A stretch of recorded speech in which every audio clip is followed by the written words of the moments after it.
What sounds like a compliment but is actually an insult? You're smarter than you look. Oh yes, that kind of stuff I don't know how to take. Is it supposed to be an insult or a compliment? The never-ending question. On second thought, about as smart as you look, that one definitely sounds like a double insult. When someone sounds extremely surprised and says that your spouse is really good looking. When everyone says, wow you're lucky, or good for you, but never says she's lucky or good for her. Story of my life. Wow, she's lucky. She's lucky to have a man who's so lucky to have her. You're such a good League of Legends player. I always tell girls my rank and I wonder why I'm single. Nobody is interested in someone playing 2,900 games a year just to climb all the way to silver. I heard this from a friend, who graduated top of his class in Fordham, whose mom is a narcissist. Oh wow. The other students must not have wanted it enough. The sad thing is that if you have a good relationship, this is the exact sort of thing that'd be hilarious to hear, followed by a laugh and, congrats, love you. I love banter with family. But of course in cases like this it comes from derision, not mutually shared humor. Oh yeah.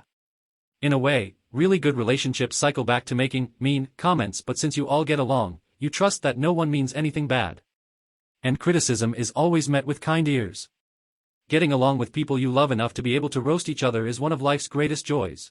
For me it's the weirdest thing, but a hilariously accurate roast makes me feel seen in a way compliments don't. To be roasted is to be truly known. My mother, when I came home at 8 with the highest marks in the class, several 100% in subjects, 96% overall, said without any humor, what happened to the other 4 marks? No good job. No smile. No hug. Nothing. I remember hearing a story about someone's mom or grandma always saying that you can never be both smart and pretty on the same day. Anytime someone would fuck up, she'd tell them that they are really pretty today. Holy shit, lol. Whoever that woman is, really knows how to sound sweet with her insults, lmao. We had a visiting scholar when I was in grad school. He was really nice, but not the brightest. He was Dutch, so great English skills, but subtle differences in use. One day he said, I don't like it when people tell me, good for you. They never really mean good for you. That's actually so very true and a wonderful observation.